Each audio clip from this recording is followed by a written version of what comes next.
We'll pray for the fire this morning. And we had a birthday yesterday. Andy Johnson. Get every, stand up. Stand up. He gets God to sing to you. She ain't a bit shy, so don't let her think it. But anyway, everybody stand up and sing to her, help me sing to her. My wife's precious to me. I don't tell her enough how much I love her, and most of all, I don't tell her how much I appreciate her. She takes care of me and watches over me. She raised me, she says she raised me right. We've been married since I was 16 years old, and it's been 43 years, but she's 62. But anyway, everybody help me sing to her. Oh, happy birthday to you, oh, happy birthday to you. May you feel Jesus near every day of the year. Oh, happy birthday to you, oh, happy birthday to you. For the best one that you've ever had. Did we have any anniversaries, Wally, before we move on? Nobody? Go ahead.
Just when I think that I've heard it all, I will hear something new. To get to heaven, some will say, here's what you'll have to do. Give the preacher your hand, join his little band, and you'll hear the glory bells ring. But like what I've got, no water is gone. It's still good enough to get through. Make mine real free, the kind that makes sinners sing. The blood washed my soul, and though I was nothing, God made me His own. Don't offer me substitutes. The old rugged cross will do. The Lamb crucified and His blood applied. That's how I'll get through. We don't see many tears or sad broken hearts, and that's such a mystery to me. How something as big as a new birth takes place with no sign of a sinner set free. But that's not the way of our modern day. So many new ways to get in.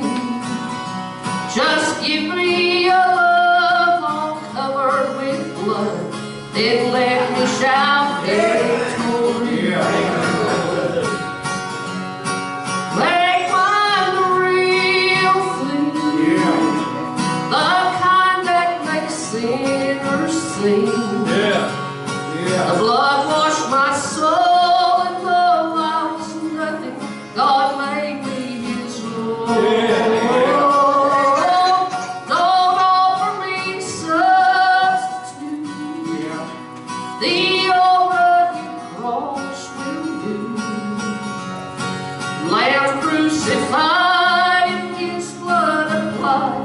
That's how I'll get through.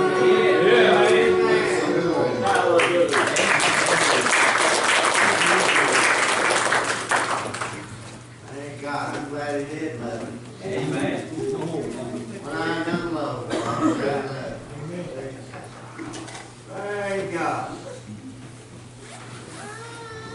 This thing about giving me the real thing, it sure ain't Coke, I can tell you that. Glad name, Lord. I didn't do a very good job where I used to do earlier. We happy to have Brother Dean Mitchell and his family with us. They're missionaries from up there. They live in Abilene and go to church over at Damascus. They're missionaries to the homeless. They're those that don't have a lot here in the United States. And he's going to come back one night and give his testimony. We're looking forward to that. We're going to welcome them. But you know, I'm a firm believer in supporting missionaries. And Gene, I'm a believer in supporting foreign missionary fields. But I believe we need to take care of home first. There's people in this town, there's people in Abilene, there's people all over this country that need our help.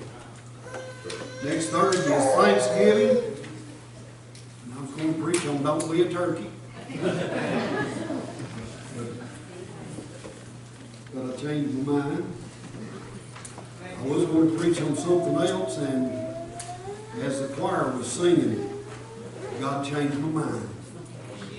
Amen. Amen. Amen. Come on, brother. Somebody that needs this here this morning.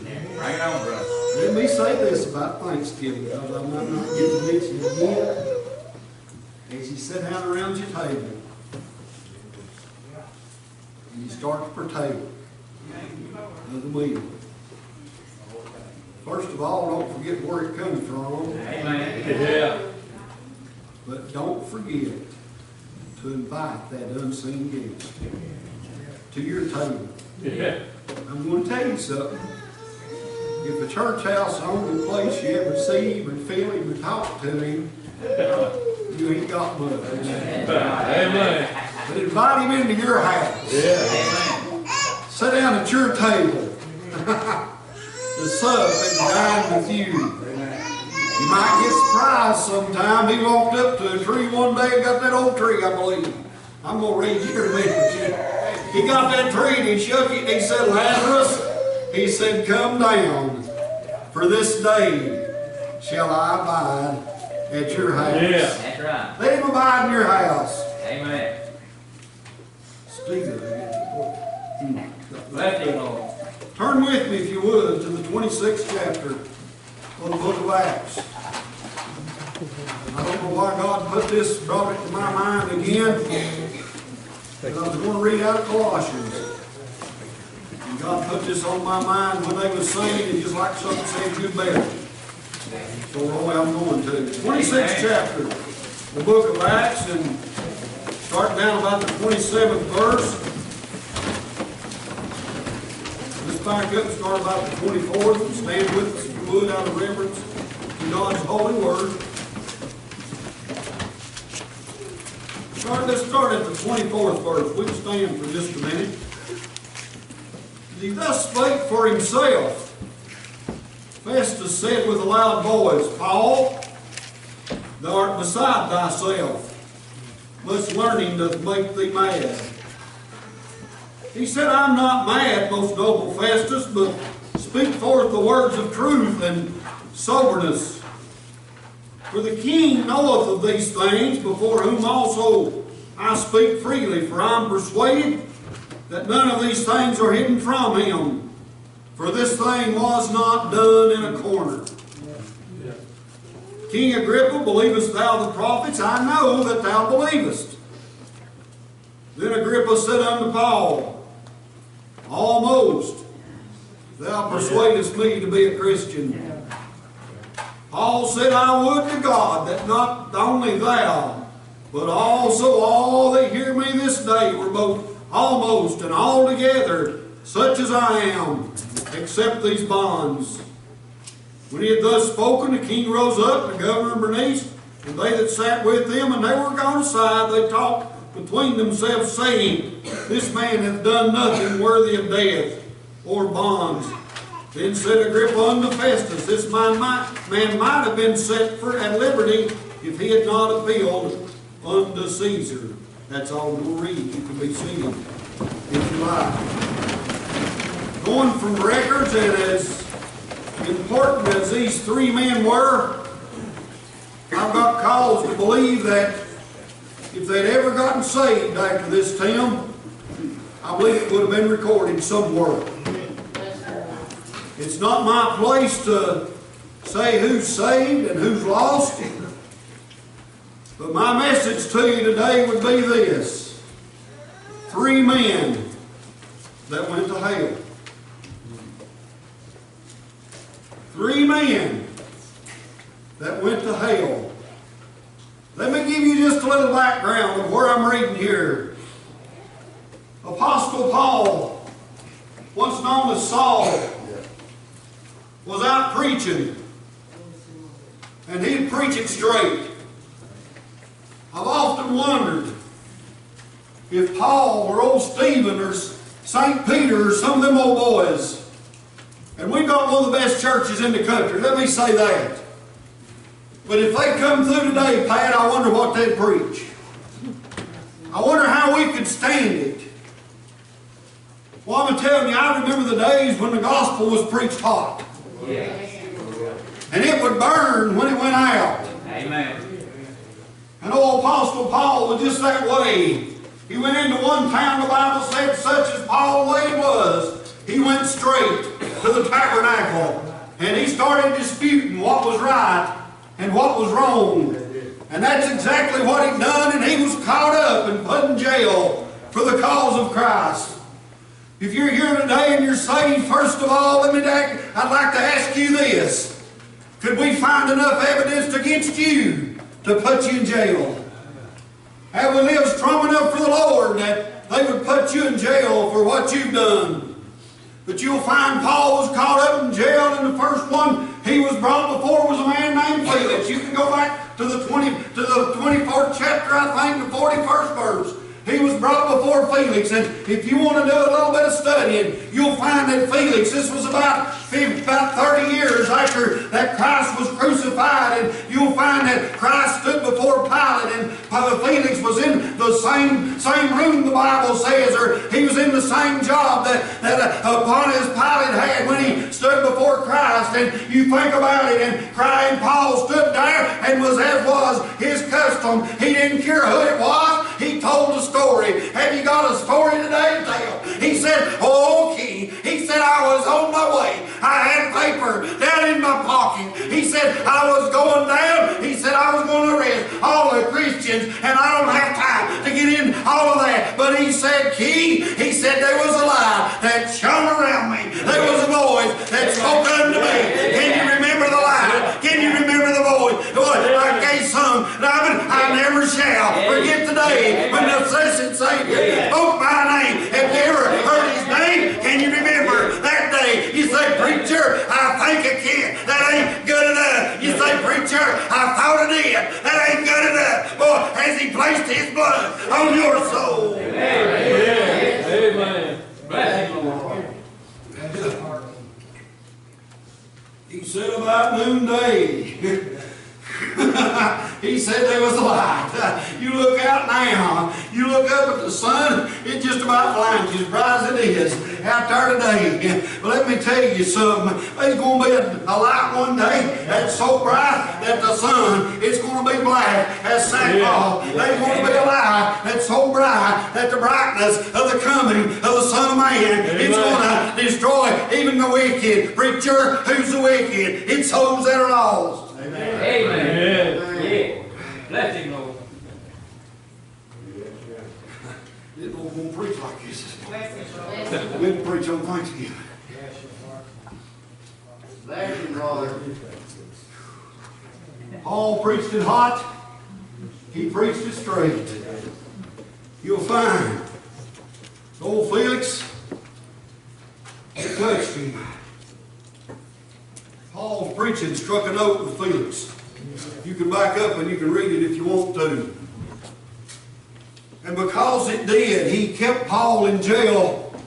And Felix was a wicked man. If you want to study up on him, he was a wicked man. He kept him there, hoping to get money before he would release him. But he'd lay down at night, and you know what would happen? There's a little voice.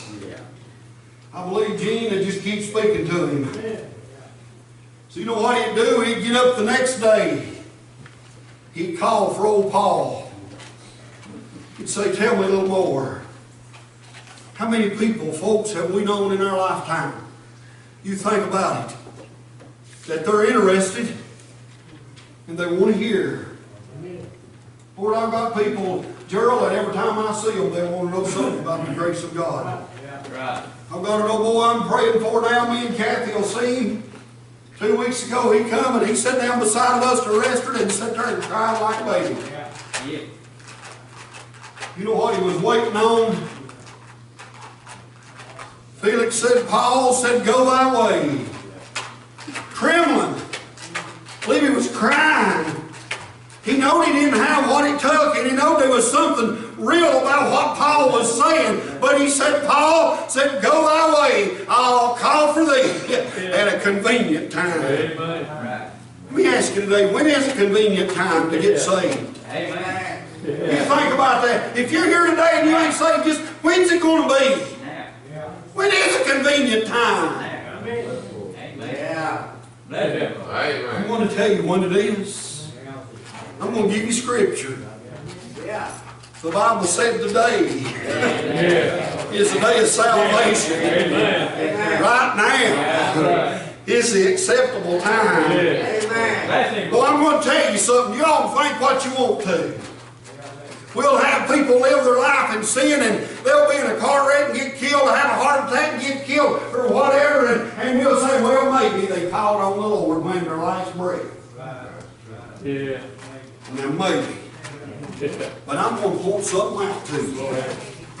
It takes that trembling that Felix had to get saved. Amen. You say, I'll get saved when I want to. Preacher, no, you won't. No. You'll come when that Holy Spirit is called. You'll call when Jesus is speaking. Or you won't come. You say, I'll go to the altar. Won't do you no good. No. Right. Amen. He that being often reproved shall harden his heart and suddenly be destroyed. And that without remedy. Amen. Amen. Bless you, Oh, I Lord. wish I had more time this morning. They put him in jail. For 2 long years, Paul was in jail, and we come up almost to the point I read here. And can you imagine, for 2 years, Felix trembling? And you know what happens after a while? You know what happens? You get calloused to the gospel. Preacher, I hope we never get to the place as Christians that we're calloused. There's a lot of Christians get there. Did you know that? Let him, Lord. And after 2 years, the Bible says that Porcius Festus came into Felix's room, which means he was promoted. Felix moved out. Festus moved in as governor. And he heard Paul. And it didn't affect him too much.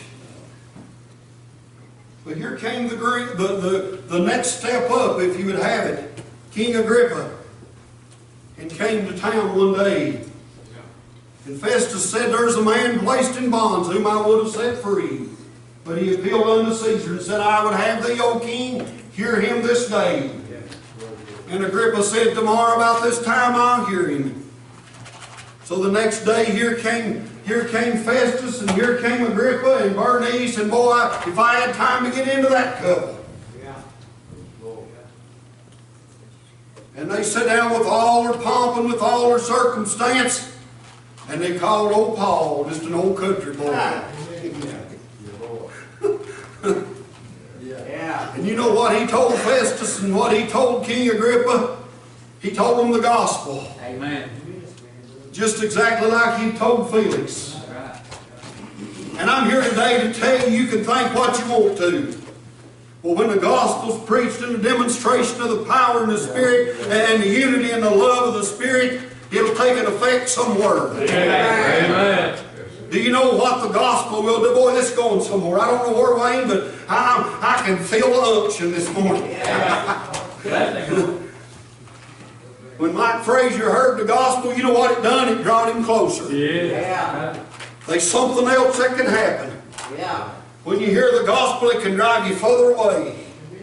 It's your decision. That's right. Amen. You say, oh, you're telling me that getting saved is the decision. It's not by a long shot. Salvation's not by decision. You're saved by grace through faith. It's no work. It's no decision of mine. But it's by the blood that was shed on the cross of Calvary for my sins and for your sins, for the sins of every man, woman, boy, and girl that's ever lived down through the ages of time. But let me tell you, you can decide, you can flip over and you leave, you can do it all, but you'll never get to heaven till you take Jesus Christ.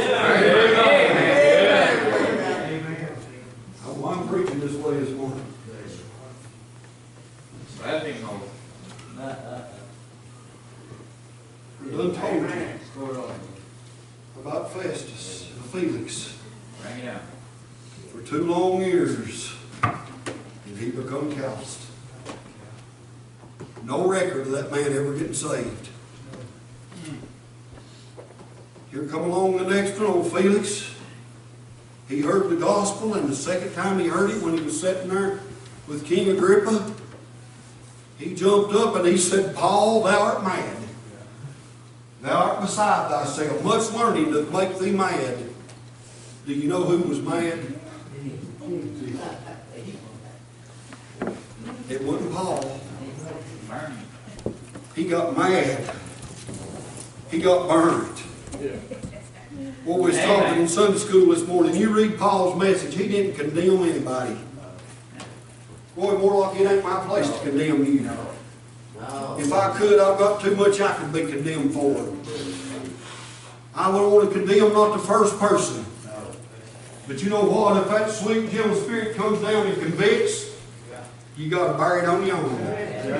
Condemnation will drive you further away. Conviction will draw you closer to Him. And boy, it ain't something when a spirit can come down and prick you in your own heart. You look around and you say, well, who's this meant for? Well, when it gets burning down in here, I can tell you who it's for. Amen. Yeah. Amen.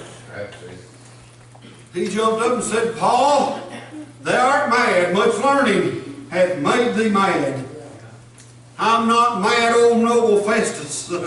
Boy, sometimes you look at a preacher and you think he is a half the same world, wouldn't he? They ain't mad. And if you're lost, I'm just going to say this. If you're lost, you just can't understand it. Preacher, how can I understand it? When you get saved and it's just like that, you'll understand it. You'll understand it. Amen. He said, I'm not mad, most noble Festus, but I altogether wish that thee and all thee this day. That's when he was speaking to the king, I guess.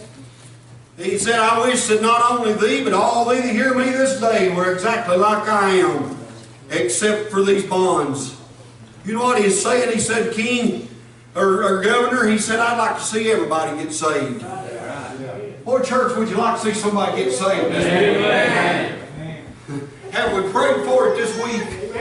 Have we worked for it this week? And he turned his attention from Festus. And let me stop right there and say we never have any record anywhere of that man accepting the Lord. Nowhere in history, nowhere in the Bible. That's two. One looked for convenience. One got mad. And he turned himself to the king. And he said, Agrippa, you're known in the law. You know the law and you know the customs of the Jews. You know the prophets. I could go back and pick up and show you where Paul had said this earlier. He said, you know the prophets, how that Christ should come and how he should die. And all that's taking place. He said, go king, he said, I know that you know this. He said, don't you believe? I'd ask you a question this morning. Don't you believe? Don't you believe? Somebody was talking this morning about an atheist. I tell you my saying about atheists, there's not one atheist in hell. That's right. Amen. Did you know that? Not one atheist in hell. They might have used to be. Folks, one day after a while, Wayne, I'm going to meet him. Yeah.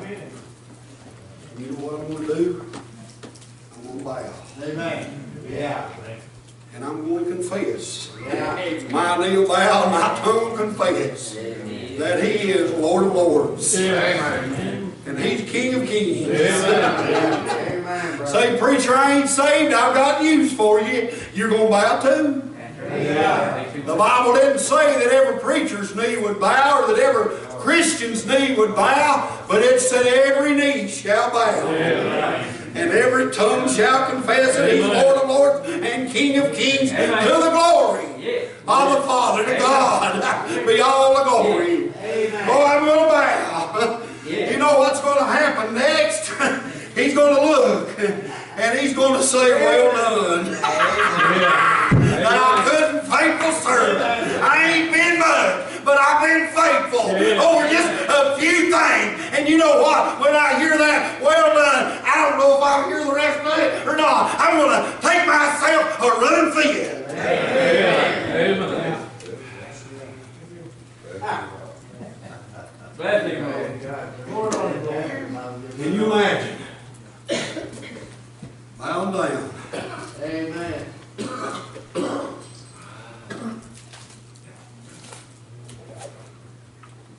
Raising your hands. Say, Lord, I believe now. Yeah, you're Lord. My knees bowed, my tongue's confessing. I believe in you now. But there's something else that might be said. There will be those.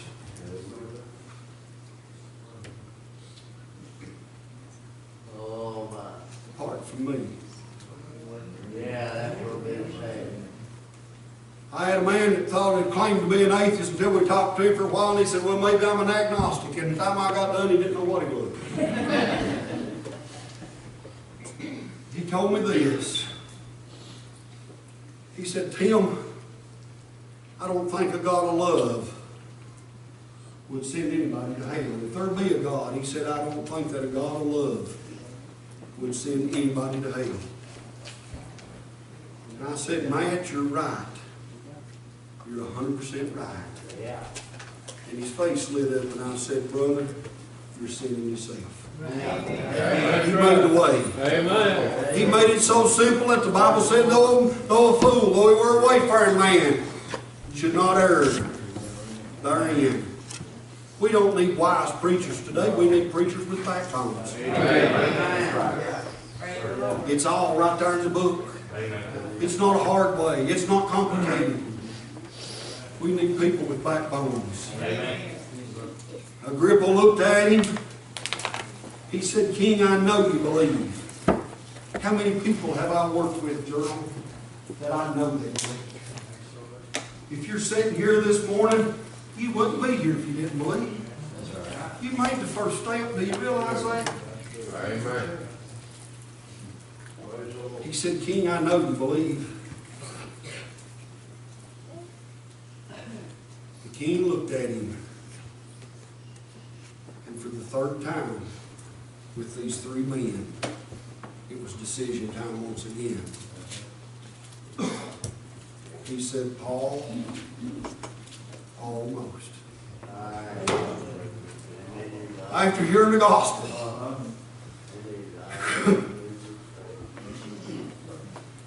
Gene, after being convicted, after feeling the Spirit, almost won't get you there. Amen. Bless him. I'm glad I failed it one day, and I'm glad I went ahead and I got my confession over with on this side of the river. Amen. One looked for a convenient time. One got mad and run. One come close. That was three men that died and went to hell. You're here today, and the Spirit's speaking to you. I don't know who you are. Preacher, I've preached too many messages. I can tell when it goes out. Amen. Spirit speaking to you, I'm going to make a harsh statement. Let's don't make it forward.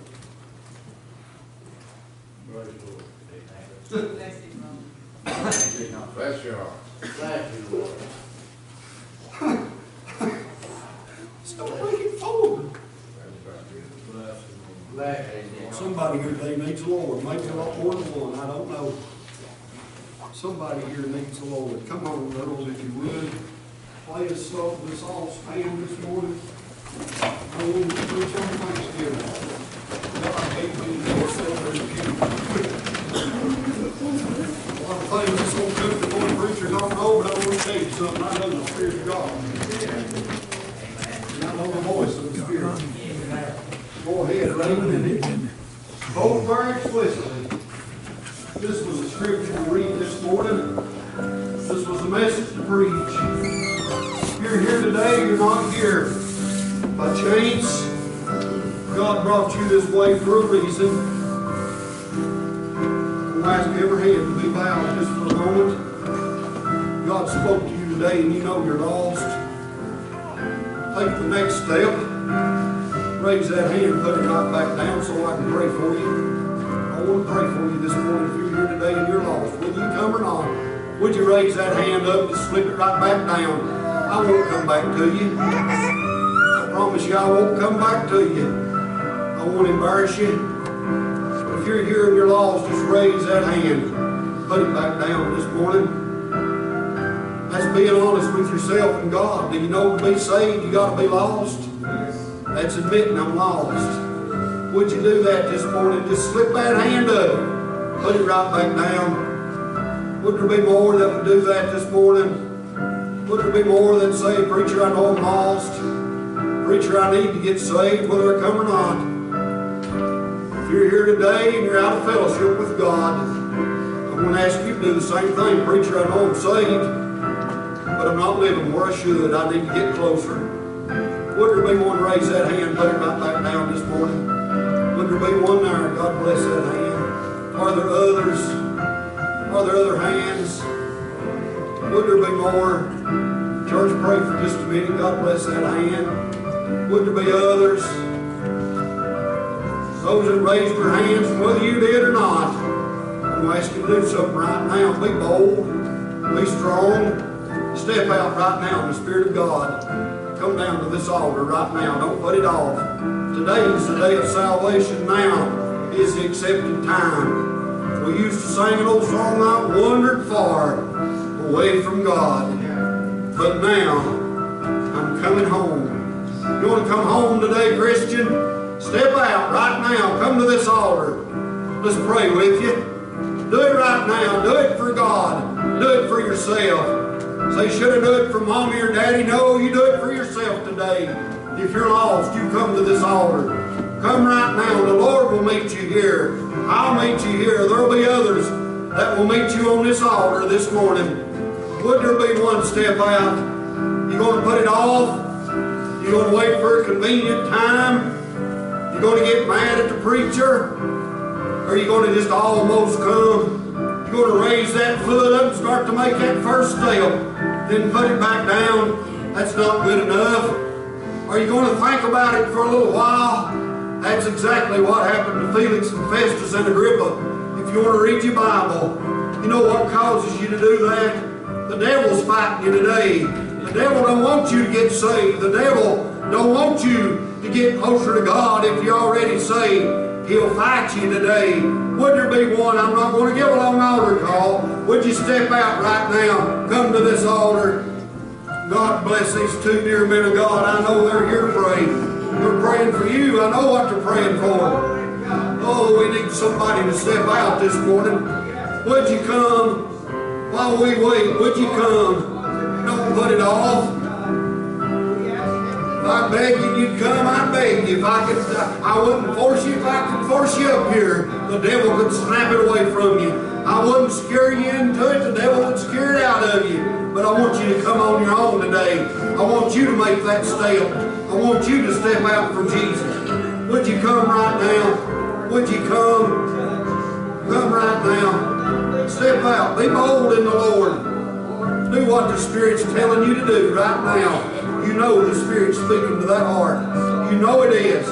Listen to that voice. You don't have to listen to me. I'm going to tell you this while they're praying. And I didn't intend to give even this long altar call. But while they're here praying, you can turn this old preacher away and it don't mean too much. You can make me mad. You can offend me. And it don't amount to nothing. But if you offend that Holy Spirit, if you make that Spirit mad, boy, you got problems. Do you realize that today? Don't offend the Spirit that's speaking to your heart. I know it's speaking to somebody right now. Some's even raised their hands. Would you step out right now? Come on down to the altar and let's pray. Let's get these problems fixed. Would you come right now while we wait on these that are praying? Well, somebody needs to come. Oh, God, help us today. We're going to just stand there. Just going to stand there. It's time. It's time. Today's the day. Today's the day. If you've been putting it off, well, right now will be the day to change your life. Would there be one?